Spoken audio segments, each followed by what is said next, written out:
How to install Drupal from Softaculous. Drupal is a content management system, so scroll down to the CMS group in the menu. Click Drupal. This overview page shows you information about the software before installing. Click Install. The default settings here should work for most purposes. If you have multiple domains on one account, you can select where to install.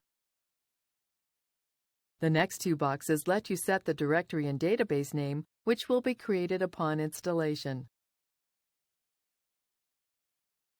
You can set the site name here. This can be changed later from the admin panel of the software. Enter the admin username, password, and email.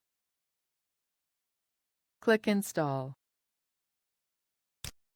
After a moment, the software will be installed. Use this link to view your newly installed application. Here is our new CMS, ready to be used.